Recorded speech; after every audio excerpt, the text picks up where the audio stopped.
Pues en este vídeo voy a hablar de los efectos y de las consecuencias para la salud del alcohol. El alcohol es una droga muy popular en nuestra sociedad y todo el mundo sabe lo básico sobre ella, pero bueno, voy a intentar dar datos un poco más avanzados, pero que pueden ser interesantes y útiles para el día a día. Así que espero poder aportar algo nuevo con este vídeo. Vamos a hablar del alcohol etílico o etanol, por supuesto. Estaría también el alcohol metílico o metanol, pero es en cuanto bebes un poco te quedas ciego permanentemente y si bebes un poco más te mueres.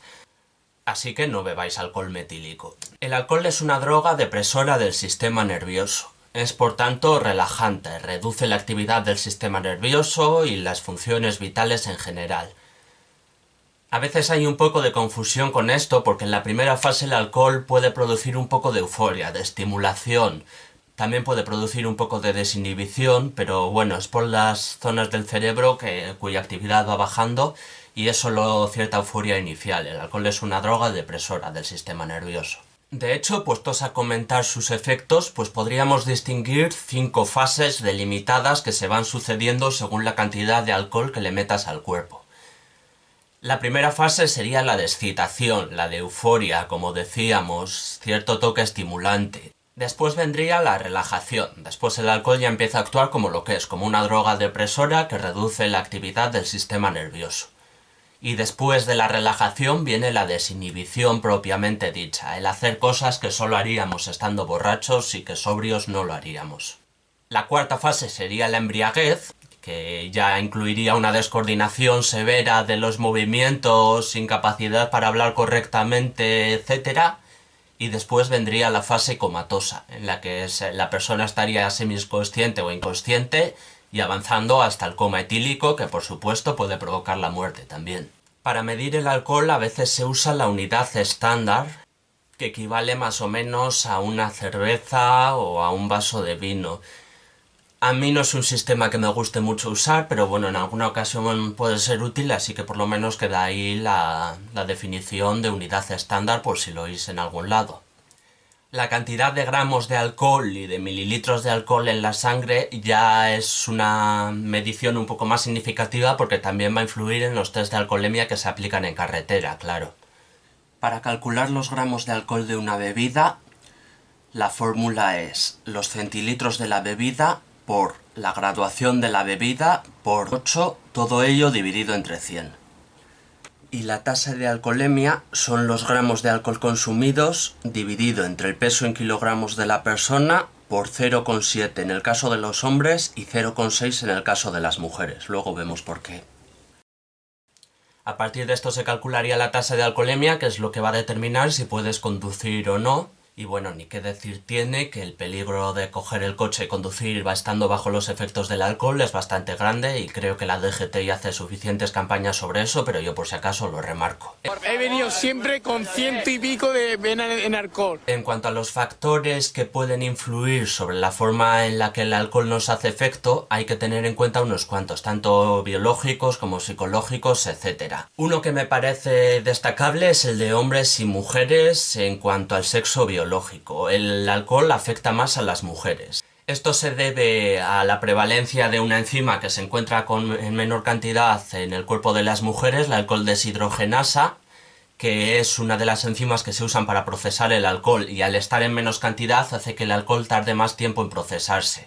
Por esta razón también en las fórmulas que veíamos antes se usan valores distintos para calcular la tasa de alcoholemia del hombre o de la mujer. Por cierto, también los genes asiáticos suelen influir un poco en esto, porque suelen estar relacionados con la menor presencia de acetaldehído deshidrogenasa, que es la siguiente enzima que actúa. O sea, el alcohol se elimina del cuerpo primero a través del alcohol deshidrogenasa, que lo convierte en acetaldehído, y después a través del acetaldehído deshidrogenasa. Los genes asiáticos suelen estar vinculados a menos acetaldehído deshidrogenasa, lo que hace que el alcohol básicamente siente peor, intoxique más, por así decirlo. Este es solo uno de los muchos factores a tener en cuenta y eso no significa que un hombre blanco siempre vaya a tolerar el alcohol mejor que una mujer asiática, porque hay muchísimos otros factores que pueden ser tenidos en cuenta, por supuesto.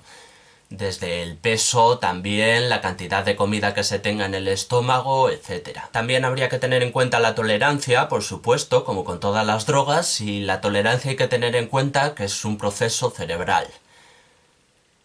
Esto lo digo para remarcar que la tolerancia no va a afectar a la tasa de alcoholemia. Si ponemos un ejemplo, ponemos a dos hombres, los dos de 70 kilos, que hayan comido juntos y que tengan la misma cantidad de comida en el estómago, la misma proporción de grasa corporal, etc. Ya me entendéis, igualamos los demás factores. Pero uno está acostumbrado a beber continuamente y otro apenas prueba el alcohol.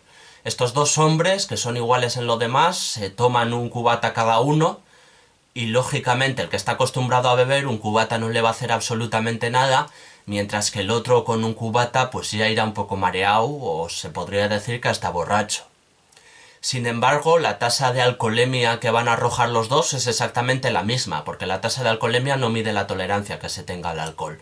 Esto lo remarco por si acaso, aunque estés muy acostumbrado a beber y el alcohol no te haga nada, pues la tasa de alcoholemia la vas a seguir dando igual, en función de lo que hayas bebido y en función de tu peso y de lo que hayas comido, etc. El alcohol se procesa, se elimina del cuerpo a unos 15 mililitros cada hora. Este es un ritmo constante, que no se puede acelerar o retrasar en cantidades significativas. El 97% del proceso de eliminación del alcohol se produce en riñones e hígado y mantiene un ritmo constante e invariable. Lo digo también de cara a leyendas urbanas como hacer ejercicio en un control para que baje la tasa de alcoholemia, etc. Eso no sirve de nada. Esto es falso, esto es mentira. No os dejéis engañar. Solo el 3% del alcohol ingerido se elimina a través de sudor, respiración, etc. Si haces ejercicio en un control de carretera para intentar que te baje la tasa de alcoholemia, solo vas a poder acelerar y ligeramente un poquito de ese 3% del alcohol ingerido que se tiene que eliminar. El otro 97% se va a eliminar a la misma velocidad hagas lo que hagas, entonces no tiene sentido tratar de hacer ejercicio. Bien, volviendo sobre los efectos del alcohol propiamente dicho, pues vamos a tener en cuenta que el alcohol tiene muchas dianas moleculares en el cerebro y que afecta a muchos procesos distintos. El alcohol está involucrado en procesos estimulantes, también afecta a los receptores de GABA, a los receptores de opioides endógenos, libera opioides endógenos, ya veremos los opioides más adelante en otros vídeos, por cierto. Afecta también a los receptores NMDA. Esto último también es importante porque los receptores NMDA se ocupan de la memoria a corto plazo y son los que explican que el alcohol, al hacer efectos sobre ellos, nos produzca cierta amnesia anterógrada. O sea, cierta amnesia de la memoria a corto plazo, que no podemos recordar lo que hemos hecho bajo los efectos del alcohol, se debe a esto. El alcohol produce hipotermia, o sea, reduce la temperatura corporal. A menudo se piensa que hace lo contrario, porque la sensación térmica, claro, es la contraria. O sea, como el alcohol está reduciendo tu temperatura corporal, tú notas tu entorno más caliente en comparación. Por eso hay gente que piensa que el alcohol eleva la temperatura corporal o que sirve para entrar en calor de alguna forma, pero no es así, es solo la sensación térmica. Esto en el día a día, en un país con un clima más o menos caluroso, pues es irrelevante para la mayoría de personas que consumen alcohol.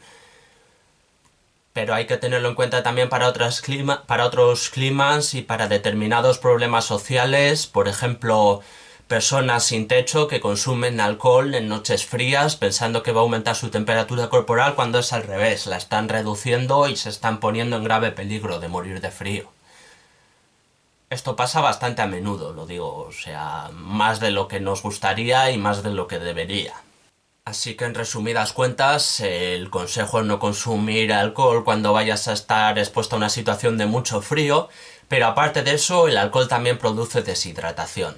De hecho, la resaca es básicamente una deshidratación del cerebro, ¿no? O sea, al día siguiente te dolerá la cabeza muchísimo por la deshidratación que te ha producido el alcohol. La forma ideal de evitar una resaca, por cierto, es beber agua entre cubata y cubata, o entre copa y copa, o la modalidad que sea de beber alcohol, pero beber agua. Y si no se puede beber agua entre copa y copa, pues aún así beber agua después de todo el consumo del alcohol pues ya no sería tan eficaz, pero sí que aliviaría muchísimo la resaca del día siguiente. Que bueno, luego la resaca propiamente dicha pues también puede calmarse con determinados medicamentos y tal, pero no se pasa como tal. O sea, cuando dicen beber un poco más de alcohol hace que se te pase la resaca o beber un café hace que se te pase la resaca, pues no, realmente no lo consigue en absoluto.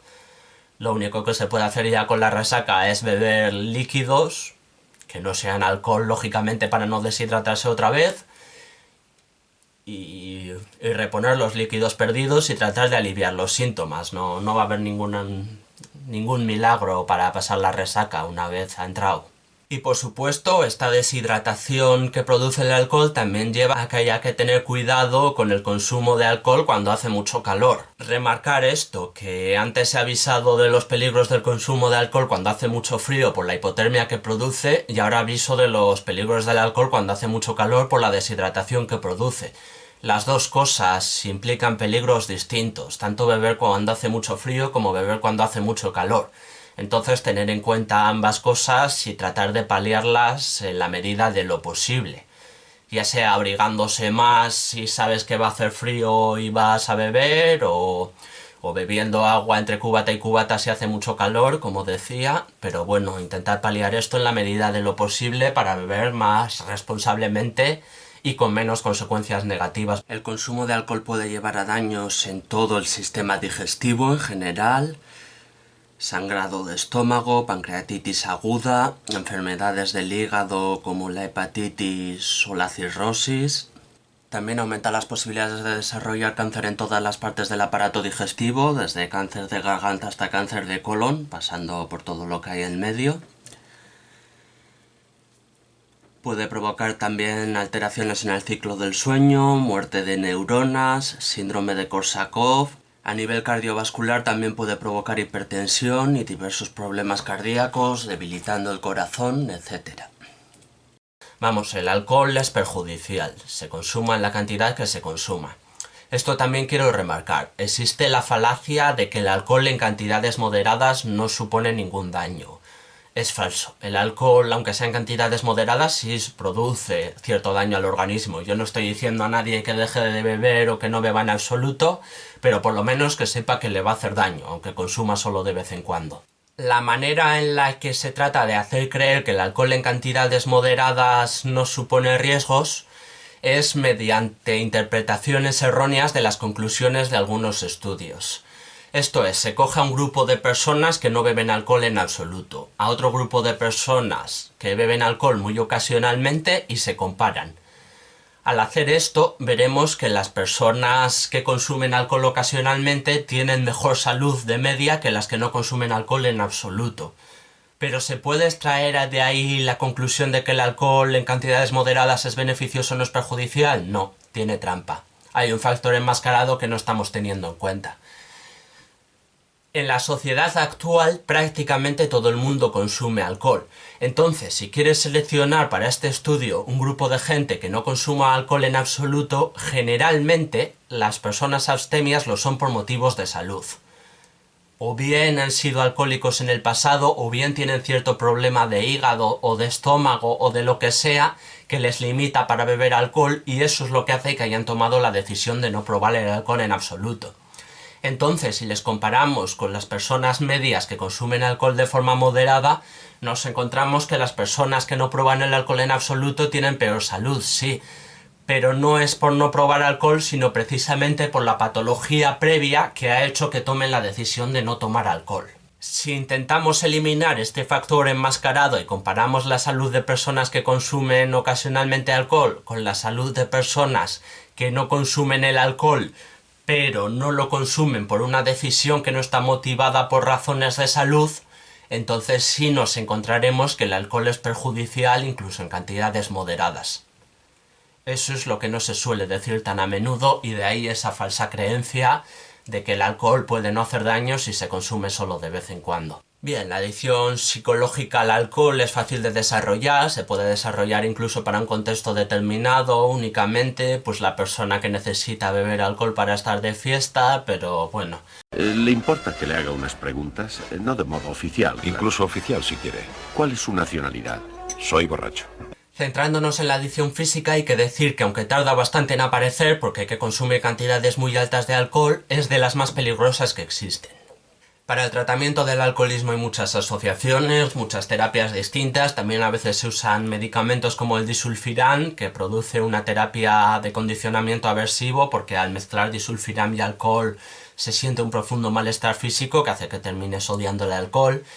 También se usaban benzodiazepinas como el clonazepam hasta hace poco, cada vez se usan menos, y por cierto las benzodiazepinas las veremos en otro vídeo. Así que bueno, no voy a centrarme tampoco mucho en las formas de tratar el alcoholismo porque hay profesionales que podrán asesorar mucho mejor que yo. Sí explicar que el síndrome de abstinencia al alcohol es de los más peligrosos que existen, probablemente junto al de los barbitúricos.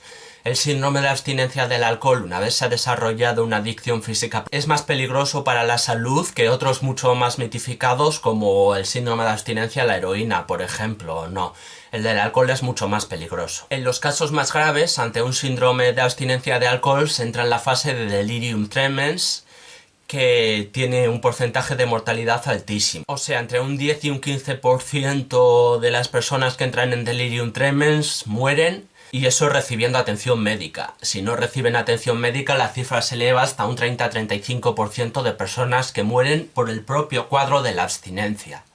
Eso solo pasa con el alcohol y con los barbitúricos, prácticamente, con los opiáceos y opioides en menor medida. Por eso quería señalarlo, que una vez hay una adicción física al alcohol es probablemente de las más peligrosas que existen, y la abstinencia produce incluso la muerte, como vemos en muchísimos casos.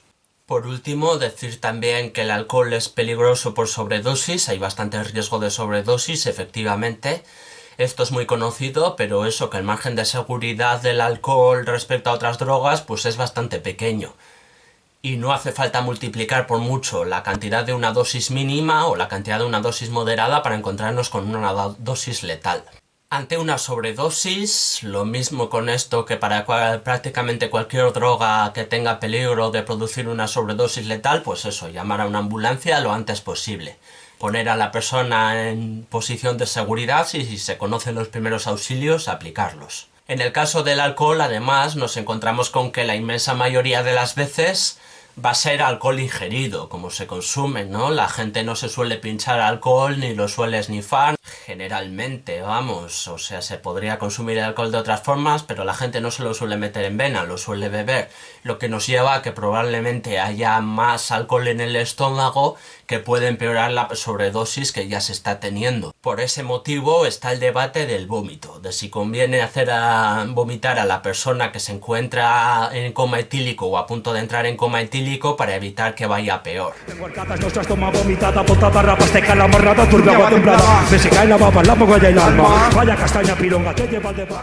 Aquí hay todo un debate, pero básicamente lo más peligroso sería inducir el vómito y que la persona se ahogue con su propio vómito, que puede pasar.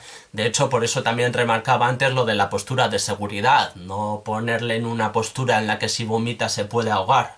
Que hay gente que ha muerto de eso, probablemente Jimi Hendrix, uno de ellos, pero bueno. Entonces, siendo ese el mayor peligro del vómito, yo recomendaría que se induzca el vómito solo la persona afectada. Es decir, si está lo bastante consciente como para provocarse el vómito a sí misma, pues sí, que vomite mejor para eliminar el alcohol del estómago y que no le vaya a afectar más. Pero si la persona está semi-inconsciente o inconsciente y no puede provocarse el vómito a sí misma, pues no provocárselo.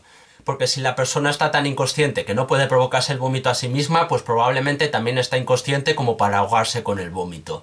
Entonces mejor no hacerlo. Puede haber excepciones si yo no soy enfermero ni médico de urgencia. Como decía, lo mejor es llamar a una ambulancia, pero eso, como criterio para saber si provocar el vómito o no, pues yo, personalmente, desde mi punto de vista, escogería ese, que la persona afectada sea capaz de provocárselo a sí mismo sin ayuda. Así que espero haber aclarado con esto algunos de los efectos del alcohol, que a pesar de ser una droga tan presente en nuestras vidas, pues creo que hay cosas que no se suelen conocer sobre ella y que pueden ser muy útiles.